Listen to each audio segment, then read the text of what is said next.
essa super live com um convidado ilustríssimo, né, professor Olavo de Carvalho. Professor, me perdoe, não dá a palavra para o senhor primeiro. A Fabiana Barroso, ladies first. Olá, Fabiana. pessoal. Boa noite. É um prazer estar aqui mais uma vez. A gente vem aqui, a gente está fazendo aqui dias incríveis e hoje eu estou até nervosa porque o professor Olavo está aqui. Professor, como eu te admiro, que respeito que eu tenho. Obrigada, viu? Fico obrigado, eu agradeço. Seja bem-vindo, professor. Obrigadão. Fernando Melo. Valeu, pessoal. Obrigado aí. Obrigado, agradeço aí a todo mundo que está assistindo a gente, né? Uma honra. Hoje nós temos aí o convidado mais ilustre que a gente pode ter nas nossas discussões, porque mesmo quando não está presente fisicamente aqui, é quem vai pautando aqui os pensamentos que a gente vai colocando aqui, ajudando a gente a ler esse cenário hoje no Brasil. Peço que todo mundo dê um like nesse vídeo, que todo mundo compartilhe o link, né, dessa transmissão e chama as suas redes sociais para cá para aprender junto com a gente. Boa noite, pessoal. Grande prazer estar aqui. Mais uma vez, vamos lá, vamos tacar o terror. E, professor Olavo, grande prazer revê-lo, viu? O senhor está ótimo. Prazer é todo meu. Desculpa aí, meu áudio estava desligado. Aí. Boa noite, pessoal. Boa noite, Olavo. Boa noite a todos que nos ouvem. Né? Falei ontem que hoje íamos ter uma surpresa. Está aqui. Né? Como diz o Dr. Ives Gandra, o mestre de todos nós. Né? O homem que veio para fuder com a porra toda. Desculpa, dar para falar palavrão. Quero agradecer também ao Evandro Pontes, que daqui a pouquinho vai estar aqui com a gente. Já está aqui na live aqui, mas só cabe 6 pessoas. Daqui a pouco eu saio e aí o Evandro entra aí. Ah, beleza. Tá bom. Eu ia tirar o meu aqui, ia botar o Evandro. Bem, vou começar com o professor, né? Conversando um pouquinho com a gente. Então, Alan, é o seguinte, a primeira coisa que tem que dizer é que essa é, de fato, a primeira ocasião em que nós conversamos juntos. Porque o pessoal imagina que tudo que nós fazemos é combinado por trás do pano, né? E nós não combinamos coisíssima nenhuma. Eu publico as coisas do jeito que eu quero, uns leem, outros não leem. Né? Não tem... Eles pensam que tudo assim é milícia organizada, né? Tem uma militância organizada, treinadinha, paga, né? Eu estou pagando todos vocês. Esse pessoal é muito doido, puta vida. Já tem as teorias que o Bannon é que está financiando tudo. Tá louco. Não, teve aquele cara que escreveu um livro sobre o Bannon e eu ocupo umas 50 páginas da biografia do Bannon. Veja, eu encontrei o Bannon 2 vezes. Eu não sei porra nenhuma do Bannon, não sei nem perguntar qual é a política do Bannon. Eu falei, não sei. Ele é um cara que teve aqui, um homem muito simpático, né? Típico hospitaleiro, habitante hospitaleiro da Virgínia. Mas isso é tudo que eu sei dele. Né? Me deram um livro sobre ele, eu não li o livro ainda. Estou interessado, mas não li. E o cara escreveu a biografia do Bannon, me botando como se eu fosse um personagem da vida do Bannon. Coisa de maluco, evidentemente, né? Não, pior, ele descobriu que eu pertencia àquela tarica do Afron, que foi mais de 30 anos atrás, né? E concluiu, então, que eu era o elo do pensamento do Schuon com o conservadorismo americano de agora. Porque o Schuon é o seguinte, o objetivo da vida do Schuon era islamizar o Ocidente. Ele está 100% contra o conservadorismo. E, além disso, eu não tenho merda nenhuma a ver com o Schuon, eu saí da tarica atirando, xingando todo mundo. Estou xingando até hoje.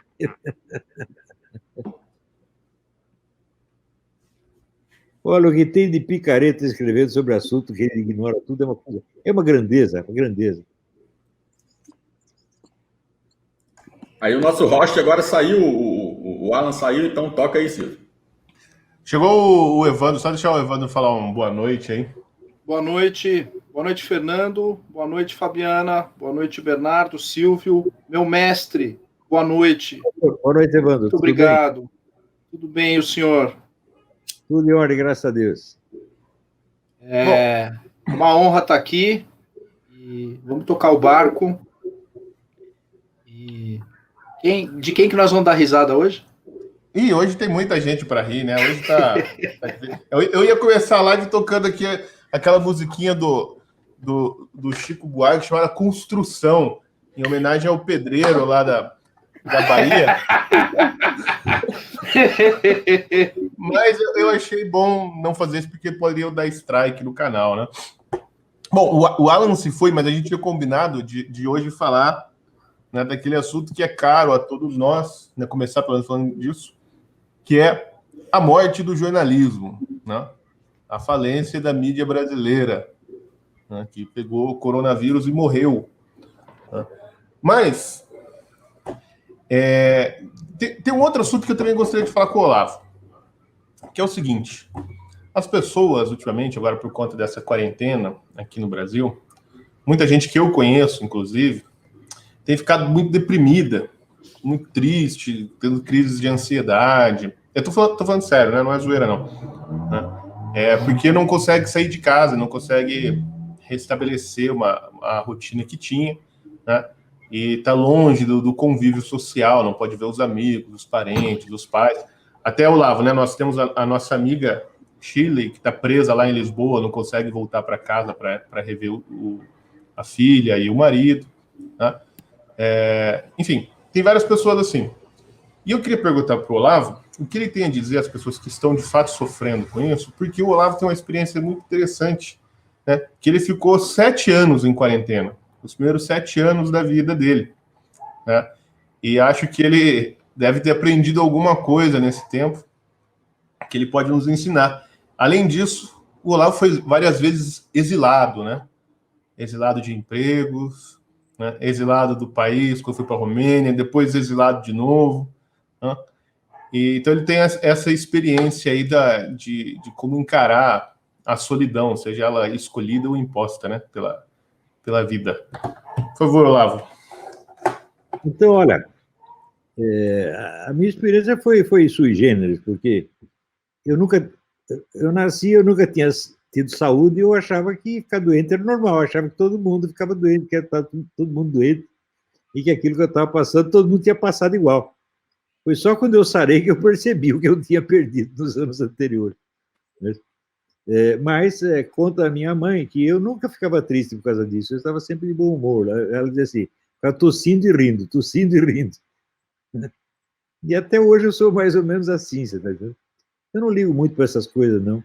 Até essas coisas que eu sofri esses dias, esses últimos meses, o negócio da operação e outras coisas, foi a primeira vez na vida que eu consegui meditar com um pouquinho de realismo sobre o sofrimento de Jesus Cristo na cruz. Porque desde quando o sujeito fica pendurado assim pela mão, ele não consegue respirar, né? Então tem horas e horas de falta de ar. Então, pelo que eu estava passando, eu tinha uma ideia longínqua, né? Evidentemente.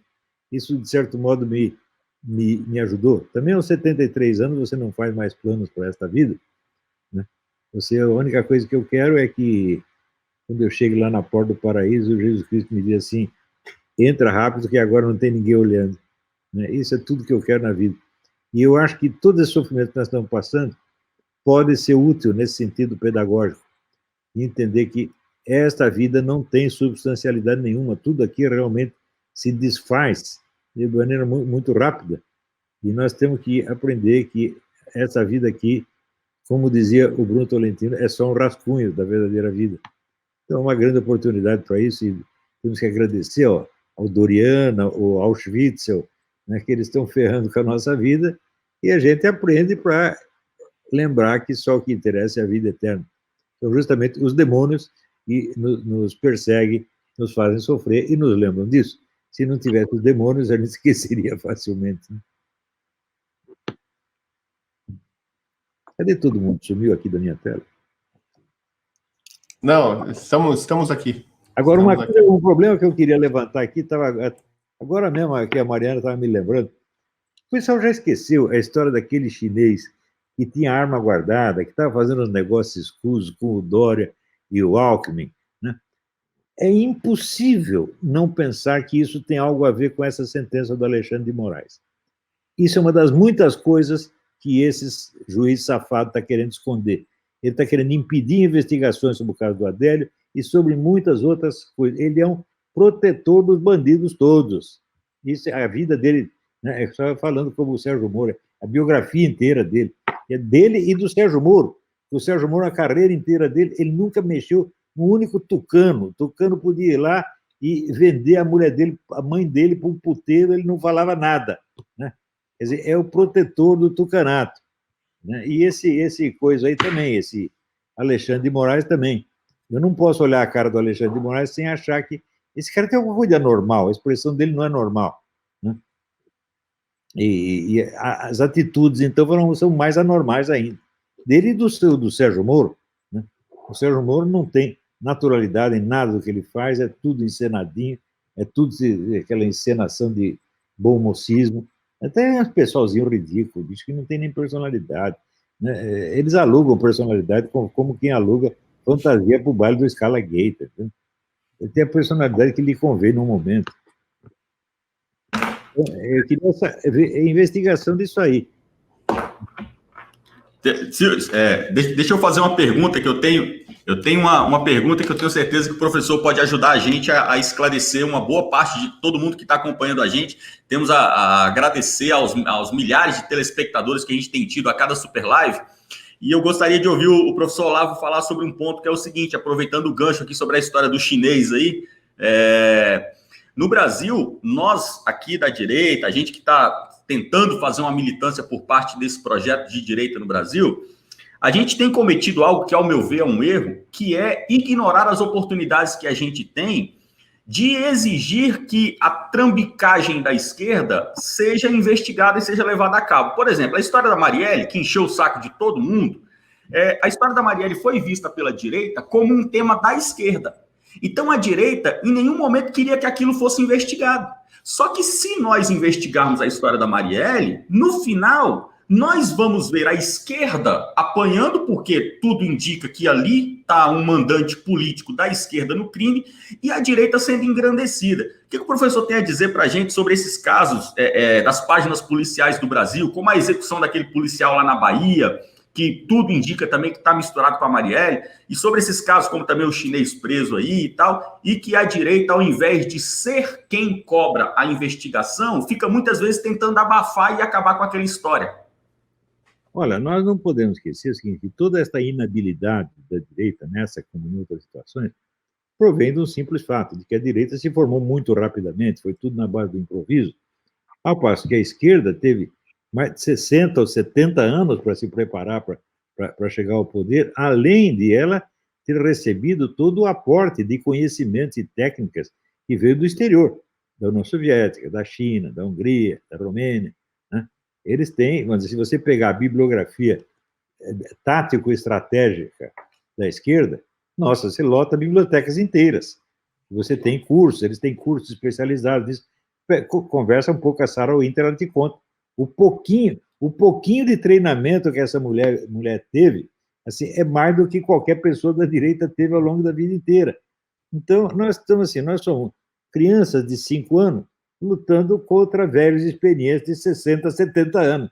O negócio é evidentemente desproporcional, é a guerra assimétrica total. Você vê, eu, com o pouquinho de experiência que eu tive nos anos 60, ali no comunista, né? Eu fico assustado com a total ignorância das pessoas a respeito. O simples fato delas acharem que comunismo é uma ideologia, meu Deus do céu, o comunismo são 50 ideologias diferentes, né? A unidade do comunismo não é uma unidade de ideias, é uma unidade de um movimento, é uma unidade hierárquica, uma unidade, como se diz, de linha de comando. Não tem nada a ver com ideologia, meu Deus do céu, né? Você lembra, quando apareceu, por exemplo, o Georg Lukács apareceu com as ideias que depois viriam a formar a tal escola de Frankfurt, ele foi apresentar essa ideia lá na União Soviética. O que disseram para eles? Não queremos essa porcaria aqui, vai fazer isso lá na Alemanha. Quer dizer que eles queriam botar no país democrático dos outros o que eles não queriam para eles mesmos. Ele viu que a escola de Frankfurt é boa para destruir o capitalismo, mas não serve para montar o socialismo, para montar um governo socialista. E estava certo, Stalin, em geral, o Stalin, para mim, foi o grande estrategista e tático do século XX, né? Ele entendia todas as coisas, sabia como funcionar, tanto que o pessoal fala, então, do Antônio Gramsci. Antônio Gramsci chegou a ser o autor mais citado em trabalhos universitários no Brasil durante os anos 80, 90. Olha, 30 anos antes do Gramsci, o Stalin já tinha inventado tudo aquilo e posto em prática. Quer dizer, o Gramsci está teorizando o treco que na prática já existia. Né? Toda essa guerra cultural foi o Stalin que inventou, meu Deus do céu. Né? Tem livros famosos, Ofensiva Cultural Soviética, né? Dos anos 30. Já era um negócio famoso. Né? Quando você vê a organização do movimento stalinista no cinema americano, é um negócio fantástico. Tem o livro do Ronald Radosh, sobre os comunistas em Hollywood. Tem um monte de livros sobre isso, né? Um monte de depoimentos, né? Muitos atores que foram feitos de idiota pelos comunistas, acabaram trabalhando para eles. Tudo isso era guerra cultural gramsciana antes do Gramsci. Eles nunca tinham ouvido falar de Antônio Gramsci, o Stalin já tinha passado a receita toda para eles. Né? Agora, o pessoal gosta de desprezar o Stalin. Gente, o Stalin era um gênio fantástico, um gênio do tamanho de Napoleão Bonaparte. Ele não era um Zé Mané. Ele era um homem mais inteligente do que Lenin. Em matéria de estratégia, ninguém pode com ele. Ele inventou a Segunda Guerra inteirinha, e a Segunda Guerra se desenrolou exatamente como ele queria. Ele achava que, incentivando a Alemanha a atacar o Ocidente, o alemão era um louco. Ele falou, não, eles vão na frente, eles ganham, mas nós levamos. Eles vão lá, invadem a França, invadem a Espanha, invadem tudo, e nós vamos atrás e invadimos a Alemanha e pegamos tudo para nós. E a coisa, de fato, deu certo. Eles não conseguiram dominar a Europa inteira, mas conseguiram dominar metade da Europa, que era exatamente o plano de Stalin. Quem no mundo fez uma coisa desse tamanho, porra? Nem Napoleão Bonaparte, nem Júlio César, nem Átila Uno, nem Gengis Khan, ninguém fez uma coisa desse tamanho. Quer dizer, o Stalin era maligno, um gênio do mal, evidentemente, mas era um gênio, né? E nós temos muito a aprender com ele. Viu? O pessoal ainda lê um pouco de Lenin. Se perguntar quem leu algum livro de Stalin, no Brasil inteiro, entre os 200 milhões de brasileiros, né? No Partido Comunista, antigamente, aqueles velhos de nonagenário que eu conheci, podia ter os 2 ou 3 que tinham lido Lenin. Talvez o Toledo tivesse lido Lenin, o Marighella, mas de quem está vivo hoje, só eu, né? Que leu o Stalin. Só eu. É o único leitor que tem no Brasil.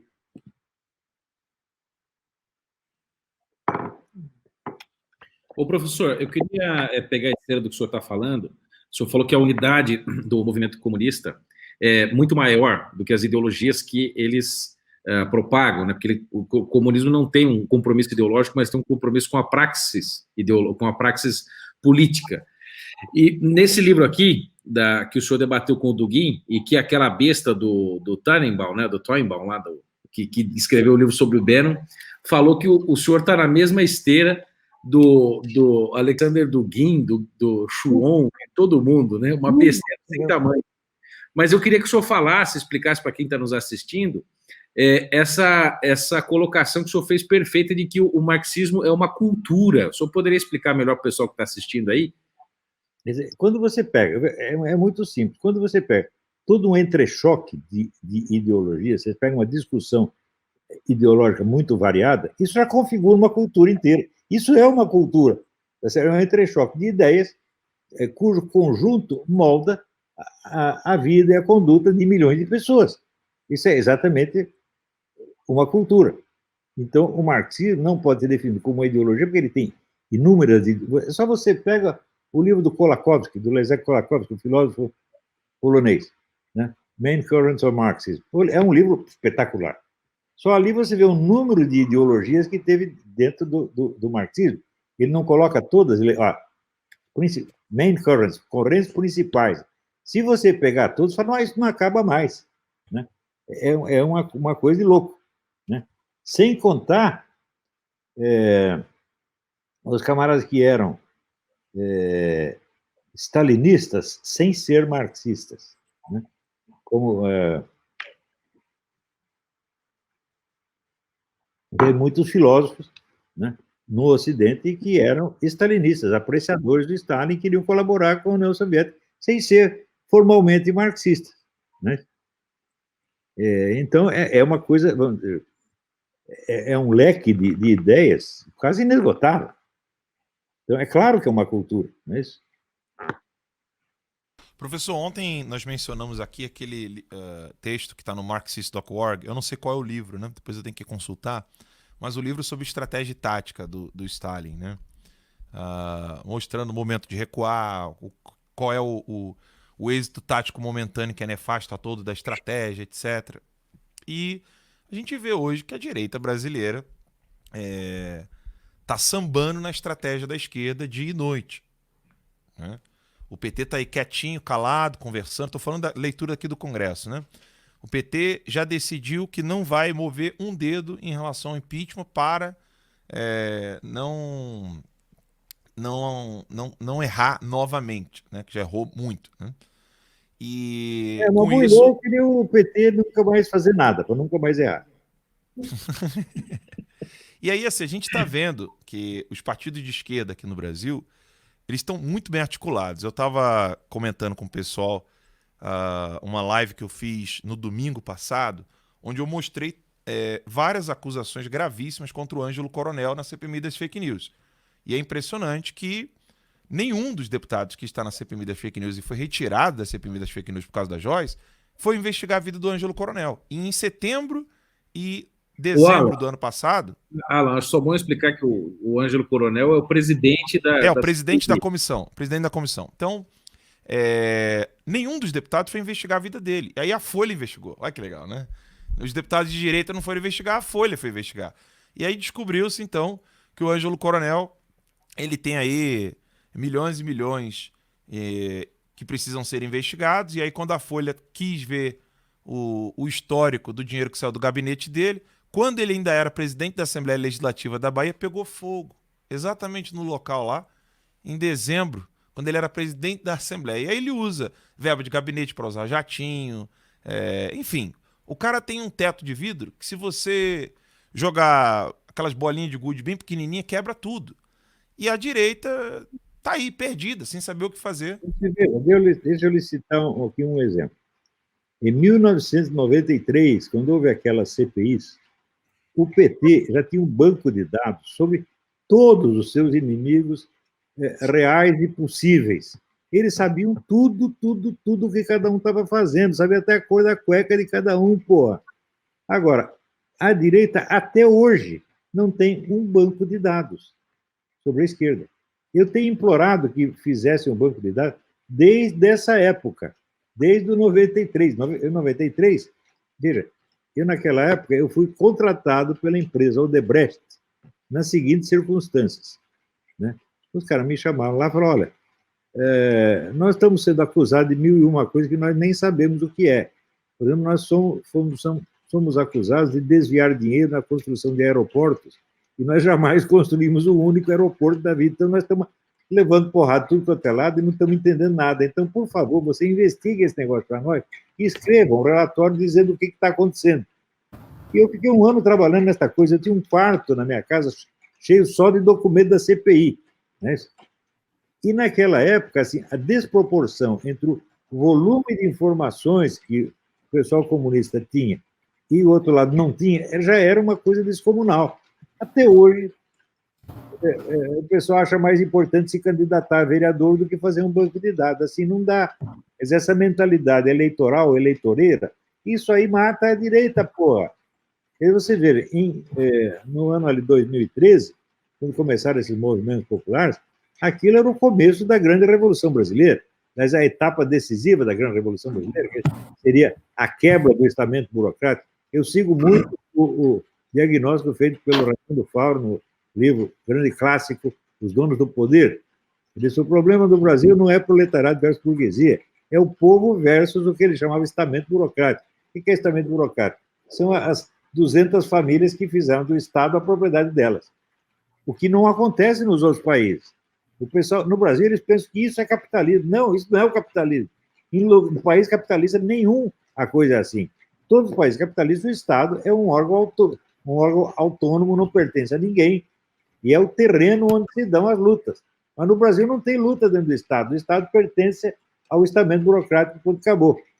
Então, ali era a chance de quebrar a espinha do estamento burocrático e entregar pela primeira vez o poder ao povo. Qual foi a diferença que apareceu na candidatura do Bolsonaro?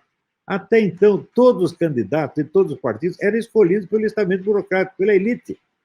E todos os movimentos de rua que havia eram montados pela elite. Veja, quem foi a Marcha da Família com Deus para a Liberdade? Iniciativa da elite. Os grandes empresários se juntaram para fazer isso. O que foi o movimento das diretas já? Ou seja, o movimento a favor de 31 de março foi organizado pela elite e o movimento contra também. E esses movimentos de rua a partir de 2013 e depois a candidatura do Bolsonaro foram as primeiras iniciativas do próprio povo, que não eram dirigidas por nenhuma grande organização da elite. E foi isso que apavorou essa gente toda. Porque eles sabem que se o povo toma o poder, o povo vai investigar a vida deles e eles terão que pagar por todos os seus crimes. E o Brasil é dirigido por organização criminosa. A elite brasileira é uma organização criminosa. Ela vive do crime o tempo todo. São ladrões e assassinos, gente. Nós temos que acordar. Ladrões, narcotraficantes, contrabandistas, agentes estrangeiros, espiões e assassinos. É isso que são todos eles. Esses governadores, deputados, senador, juiz de direito, juiz do STF, tudo faz parte do estamento burocrático. O que é o estamento burocrático? É tanto o Foro de São Paulo quanto as grandes empresas. Eles estão todos unidos para foder com o Brasil, pô. É uma coisa óbvia. O povo já percebeu isso. Mas nós não tivemos tempo de formar um verdadeiro movimento conservador. Nós temos uma ideologia conservadora. Isso tem. Mas eu me esforcei muito para que houvesse isso, porque eu pensava assim, todo país tem que ter uma esquerda e uma direita, ter só a esquerda não é possível. Tem que ter a discussão. E eu lutei muito para que existisse esse confronto. O confronto veio e, ideologicamente, a direita saiu vencedora, porque a esquerda só fala besteira, só mente e fala besteira, então a direita ganhou. Então, intelectual, no ponto de vista da hegemonia intelectual, a direita ganhou. Tá certo? Mas, politicamente, perdeu, porque o povo confundiu o político com o eleitoral. Acha que basta ganhar a eleição, e sobretudo a eleição presidencial. Ora, se você não tem uma militância organizada, se você não tem penetração na sociedade civil, você não tem... Olha, mais importante do que eleger o presidente da República seria assim, eleger os diretores de escola, né? Eleger o pároco do bairro, eleger o presidente do clube de futebol, né? E ter penetração na sociedade, aquela capilaridade no fundo da sociedade civil, que é onde está realmente o poder. E não tem nada disso e você pega e joga um presidente no ar, sem base nenhuma. Então é a mesma coisa que jogar esse presidente para os leões, foi o que os caras fizeram. Eu, desde o início, dizia, gente, isso aí tudo, eleição do Bolsonaro é ejaculação precoce. Eles estão entregando o presidente para os inimigos dele. Não é isso, não é para fazer isso, vocês têm que ter paciência. Eu até citava a frase do Goethe, é urgente ter paciência. Mas daí aparecem os Kim Catapiroca, tá certo? E tudo quer ser senador, quer ser deputado, quer ser isso, quer ser aquilo. Pô, assim não dá. Bando de aproveitador, oportunista, vagabundo, né? Que merecia um pontapé no meio da bunda, tá entendendo? É o que esses caras merecem, uma cuspida na carne, um pontapé na bunda. Gente absolutamente desprezível, sem valor nenhum, zero. Pessoas vazias, só tem blá, blá, blá. Não tem cultura, nunca estudaram coisa nenhuma. Nem uma matéria de faculdade que eles frequentaram, nem isso estudaram. No Brasil, entra na faculdade, você entra lá só para tirar o diploma, não é para estudar nada. Então, a revolta popular de 2013 a 2016 foi traída por essa gente. Aquele pessoal da Marcha para Brasília, né? Foi traída por ela, por essa maluca que vive gritando aí, Janaína, né? E outros. Entregaram para quê? Para Miguel Reale Júnior, para Hélio Bicudo, para o pessoal do Dom Paulo Evaristo. Porra! Eu conheço Dom Paulo Evaristo, né? Já contei para vocês a história, né? Posso contar? Deve! Minha mãe trabalhou 20 anos na Cúria Metropolitana de São Paulo, sob as ordens do Dom Paulo Evaristo. Quando chegou a hora de acertar as contas finais, eles estavam tomando uns 30% do dinheiro que deviam para ela, estavam sumindo com aquele dinheiro. O meu irmão foi lá, ficou puto da vida, invadiu a sala do Dom Paulo Evaristo e disse o seguinte: isto aqui é um puteiro e você é um proxeneta. Ele resolveu a coisa na mesma hora. Agora, se chegasse lá, Eminência, por favor, ele ia pisar no meu irmão. Eu só fiquei chateado deles fazerem isso na minha ausência. Eu não assisti. Cheguei em casa, estava ele e a minha mãe rindo para caramba.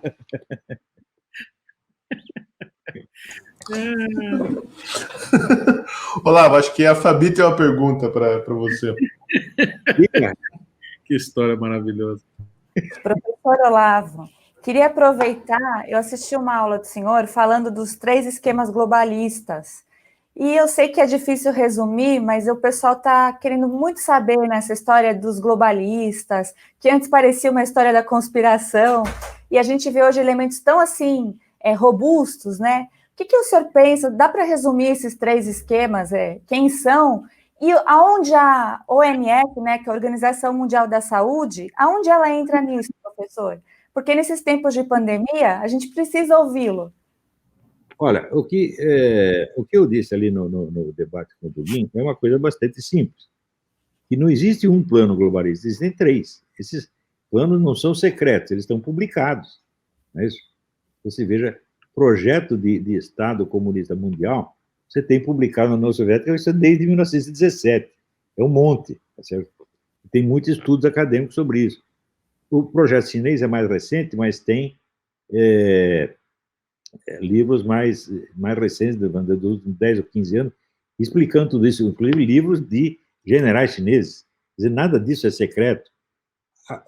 A índole globalista do Islã é proclamada desde o primeiro dia, desde a fundação do Islã.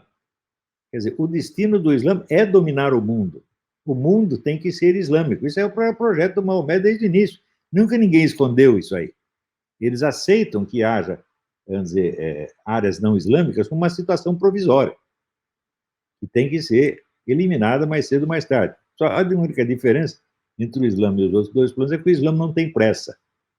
O Islã pode demorar 3.000 anos, ele não se incomoda, os outros têm pressa. Tá certo? Então, do ponto de vista ideológico, o Islã é mais forte que os outros 2.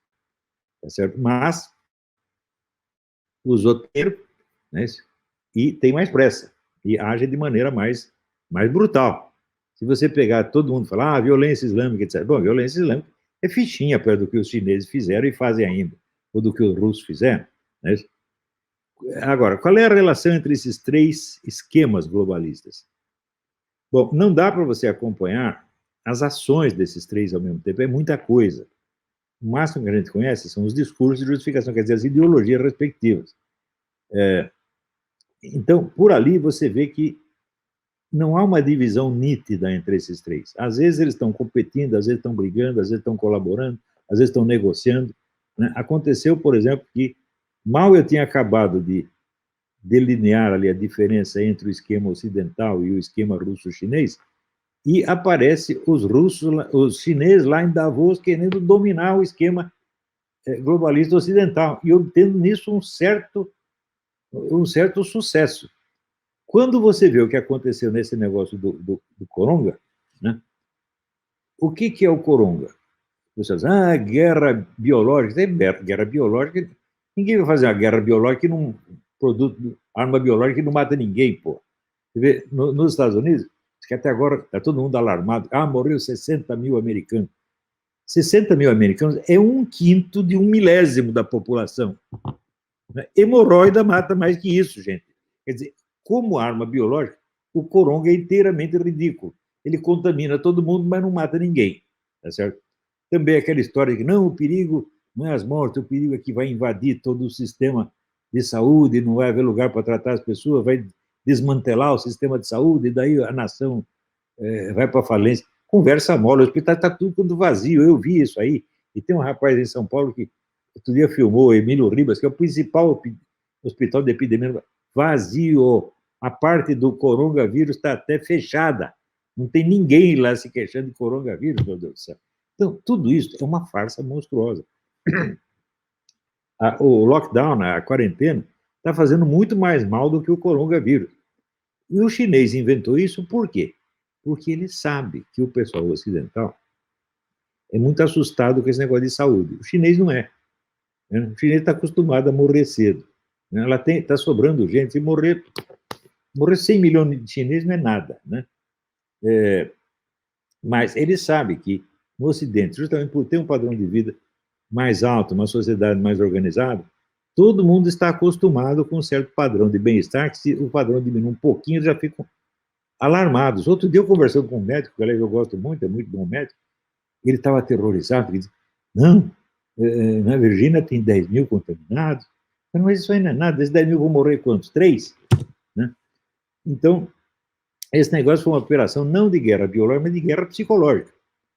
Esse sistema foi testado com o antitabagismo. Vocês procuram um artigo do Walter Williams, o economista Walter Williams, anos atrás, ele explicando que esse negócio de antitabagismo era um teste para ver em que medida as pessoas aceitariam medidas ditatoriais sob a alegação de proteger a saúde delas. Você vê aqui, quantos morrem de tabagismo? Morrem menos de tabagismo do que de erro médico. Ou menos de qualquer coisa. Né? Sem contar que a ONU autorizou, praticamente forçou os médicos a qualquer fumante que morresse de doença pulmonar ou cardíaca, botá-la no atestado médico, né? Causa mortes tabagismo. Atestado, quer dizer, houve uma indústria monstruosa do atestado falso, todo mundo acreditou. Eu lembro quando eu entrava aqui em organizações ditas conservadoras e via na placa, né, proibido fumar, falando, vocês já perderam a briga, gente.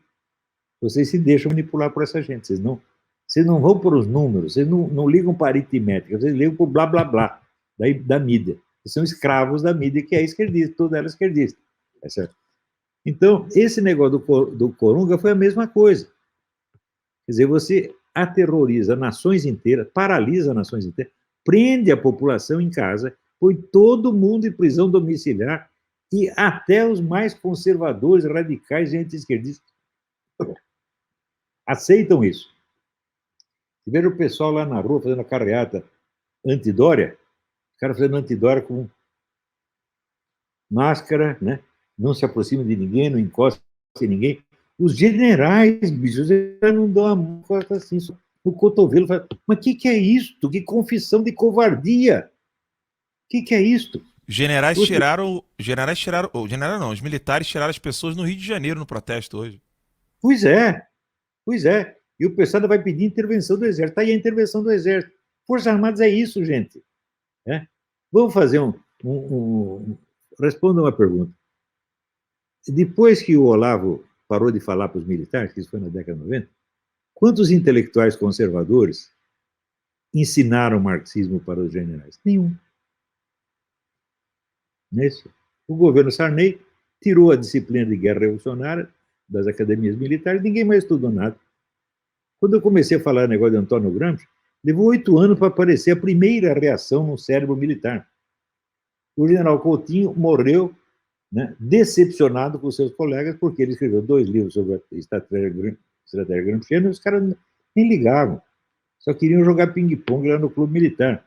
Então, isso quer dizer, intelectualmente, os militares foram corrompidos, tão corrompidos que não são capazes de contar a sua história com honestidade. Dizer que, em 64, as Forças Armadas libertaram o Brasil do comunismo é a maior fraude historiográfica das últimas décadas. Por quê? Quem estava combatendo o comunismo não eram as Forças Armadas, eram líderes civis. Era o Carlos Lacerda. O Carlos Lacerda montou uma editora para isso, tinha um jornal para isso, traduzia livros importantes do exterior para isso, trazia pessoas para contar para o brasileiro o que era a porcaria do comunismo. O Ademar de Barros fazia isso, o Abreu Sodré fazia isso, o Magalhães Pinto fazia isso. E você tinha uma vida intelectual direitista pujante. Né? Você tinha em São Paulo aquela revista, como é que chamava? Até esqueci. Tinha a Convívio. Convívio. Né?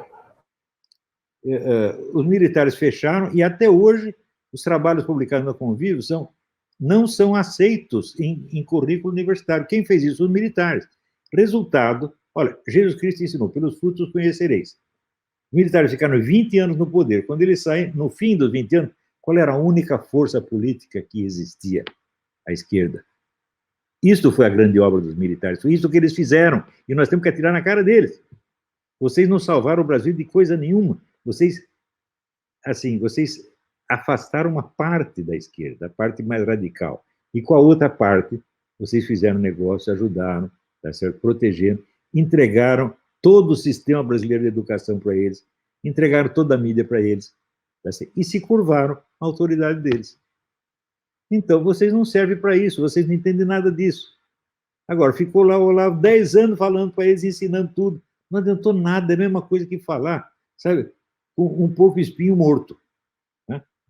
Porco espinho, sei lá, paralítico. Né? Então é isso. A direita foi feita nestas condições. Eu, na minha cabeça, eu imaginava o seguinte: primeiro temos que formar uma intelectualidade séria e vasta. Né? Eu olho esse pessoal, sei lá, olho vocês, essa turma do Instituto Borborema, isso é o modelo da intelectualidade.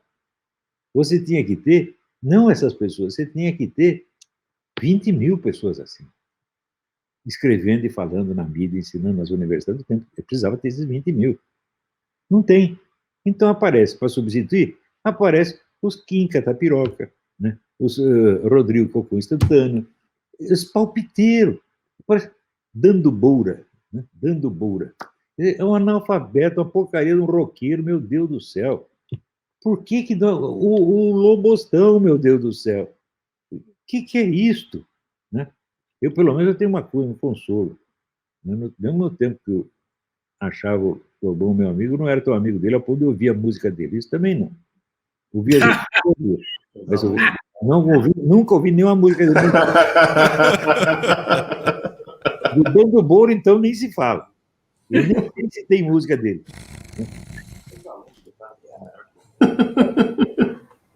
Aparece essa camaradinha medíocre, boboca, né?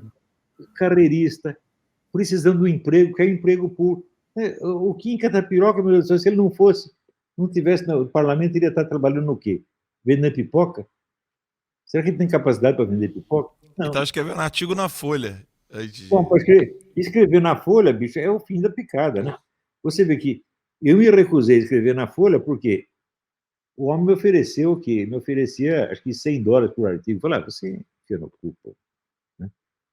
Eu vivo do que eu escrevo, não posso escrever só para agradar aí o falecido Frias, né? Não dá. É. Então, Evandro, Evandro, tinha uma perguntinha aqui, professor, para o senhor. É um volume tão grande de ricas informações, né, que eu tomei aqui, sei lá, 10, 12 notas. Eu tomei algumas irônicas, né, como, por exemplo, a dos militares que ficam dando cotovelinho. Aí, quando a marinha chinesa desembarcar na Restinga de Marambá, eles vão fazer o quê? Vão ficar trocando fuzil com álcool gel? Não põem a mão nesse fuzil. É isso. Não passou álcool gel aí. É isso. É isso. Um bando de debilóide, né? Enfim. Mas eu acho que a característica mais importante que a gente pode extrair das coisas que o professor Olavo falou foi logo no comecinho da fala dele, em que ele falou que nós não temos nenhum tipo de mapeamento do pessoal do outro lado. A gente não tem essa característica de ficar mapeando ou de fazer os arquivos do histórico de cada um. Olha só que coisa interessante, professor. No início do tal do projeto anticrime, eu aqui pensei uma notícia do UOL, né? Ou seja, um veículo, ao que parece agora, favorável, né, ao Sérgio Moro, eles estão bem alinhados. Eles dizem o seguinte: o ministro da Justiça e Segurança Pública, Sérgio Moro, apresentou o seu projeto de lei anticrime, que propõe mudanças em 19 áreas. No campo da investigação de crimes, ele pretende ampliar o atual banco de DNA de presos, aumentando o tempo de manutenção de perfis genéticos para até 20 anos após o cumprimento da pena, e criar um arquivo com informações biométricas deles, com impressão digital, face, íris e até voz. Alguns desses dados poderão ser coletados ainda que os presos sejam provisórios e suas sentenças não sejam definitivas. É uma lei de 2012 que cria o tal do banco de DNA e que o Sérgio Moro queria transformar isso num arquivo absolutamente ilimitado de informações e etc. Esse foi um dos pontos da lei anticrime. Se vocês forem entrar na minha conta de Twitter, vão ver tweets antigos meus, que eu falei, puta, isso aí cruza uma linha, é complicado. Você ficar fazendo arquivo de DNA, íris, não dá. Preso provisório pode ser qualquer um de nós, Alan. Qualquer um de nós aqui, chega lá o japonês da Federal e fala, olha, o nosso amigão lá, delegado da Polícia Federal, que é amigo do Alexandre de Moraes, está pedindo para você acompanhar aqui. Aí você fica 2 dias lá prestando depoimento, você já é preso provisório. O cara vai extrair informações da minha íris, enfim. É uma situação... Tira até a impressão anal no montinho de farinha, né? Exato. E aí, o que acontece? Isso já vem sendo feito, e até a gente viu parte desse projeto de poder se utilizando de um pedaço do Estado, né? Enfim, e aquilo que o senhor fala, embora a gente tenha a vitória nas urnas não significa efetivamente que o poder foi transferido de um grupo para outro, porque a vitória nas urnas não fez efetivamente a transferência desse poder para as pessoas efetivamente indicadas. O Alan está mostrando aí, né? Sigiloso, inquérito sigiloso. Exato. Então, a pergunta que eu queria fazer para o professor Olavo isso aconteceu lá com Golbery Couto e Silva, e a gente começa a verificar nesse governo Bolsonaro eu vou colocar isso como um defeito estratégico, digamos assim, em relação a esses técnicos, né? Temos que ter um governo técnico, temos que ter aqui essas pessoas super técnicas, e aí passa 2, 3, 6 meses, 1 ano, esse técnico é um filho da puta de um infiltrado. E aí a gente usa desculpa técnica, fala, não, mas ele está alinhado com a Organização Mundial da Saúde, está alinhado com as teses de doutorado. Aí você fala, mas tese de doutorado só tem filha da puta na universidade. E aí o que a gente acaba vendo é que todo o problema do governo Bolsonaro sempre surge nesses núcleos, aspas, técnicos. O núcleo técnico e tal, que misteriosamente tem aquele alinhamento com os militares, que são positivistas, e falam, não, vamos ouvir os técnicos, né? Como a gente vem passando aí pelo problema da máscara. Saiu recentemente aí uma notícia de que o Bruno Covas queria multar motoristas que não usavam máscaras em R$ 3.300. O cara não está usando máscara, multa de R$ 3.300. Eu queria saber de onde esses caras tiraram que a máscara é a blindagem absoluta contra o Covid, etc. Quer dizer, os caras soltam o negócio e falam, use máscara, escove o dente, passe álcool na mão, não xingue as pessoas, que aí você está protegido do Covid. E do outro lado, eles falam assim, se você usar cloroquina, isso não adianta, porque não há provas científicas. Mas cadê a prova científica da máscara? De lavar a mão? De lavar o... Sendo que o maior vetor de transmissão são as aves, né? Pois é, e eu queria que o professor comentasse essa questão dos técnicos, e eu vou usar essa palavra porque eu não vou fazer nenhum tipo de arremedo e nenhum tipo de vergonha em relação à filha da putice. Técnico infiltrado no governo Bolsonaro. São todos, sem exceção, infiltrados. Você vê, os grandes movimentos revolucionários, totalitários, são o comunismo, o fascismo, portanto, o nazismo também, e o positivismo. São os modelos de ditadura que existem. E os nossos militares sempre foram encantados pelo positivismo. Quando o positivismo já não era levado a sério na França, ele penetrou no Brasil no fim do século XIX, encantou todos os camaradas das academias militares, os quais até hoje pensam assim. Muitos nem ouviram a palavra positivismo, mas as ideias vão passando e eles não têm a consciência da origem das suas ideias. E a pior coisa, você não saber de onde saíram as suas ideias, meu Deus do céu. Ou seja, você não sabe a quem você está obedecendo. Quer dizer, os nossos militares são assim, eles não têm nem o conhecimento da história ideológica deles mesmos. E o pessoal quer que eles intervenham e salvem o país, ele tem que salvar deles em primeiro lugar. Este negócio dessa neutralidade, veja, eles nunca impuseram neutralidade ideológica aos comunistas. Os comunistas têm todo o direito de ser comunistas. Agora, a direita não pode ter ideologia. Então, o que é esse essa neutralidade ideológica? É uma força auxiliar do comunismo, meu Deus do céu. Está aqui um pregando o comunismo e o outro proibindo as pessoas de pregar qualquer outra coisa que não seja o comunismo. Ô, generais, é isso que vocês estão fazendo, porra. O presidente, o senhor também caiu nessa, né? Claro que, veja, aí mistura dois problemas. Um problema é esse da neutralidade, né, e da tecnocracia. O outro problema é eliminar o famoso toma lá da cá, quer dizer, o rateio de ministério entre partidos, né, que, de fato, é um problema, mas o argumento que o presidente usa contra isso é um argumento positivista. Então, ele está reforçando essa corrente tecnocrática, né, que é essencialmente totalitária. E que foi, veja, os militares já adotaram isso durante 20 anos. Qual foi o resultado? O resultado foi a ascensão irresistível dos comunistas. Os militares saíram do poder, no dia seguinte os comunistas dominavam tudo.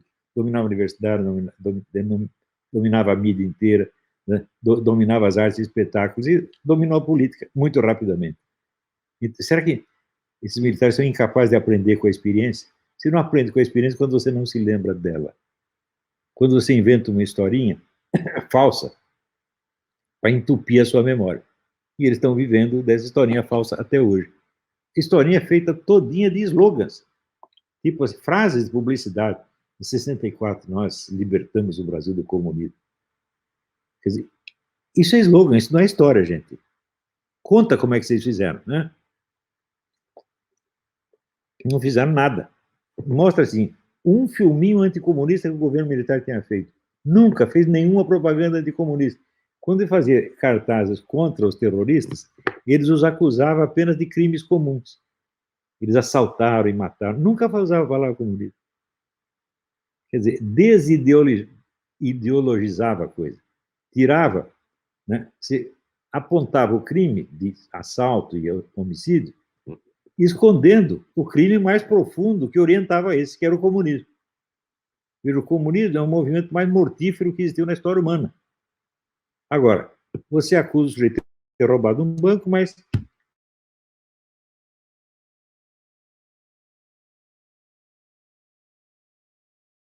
Que o professor deu uma quedinha ali na conexão.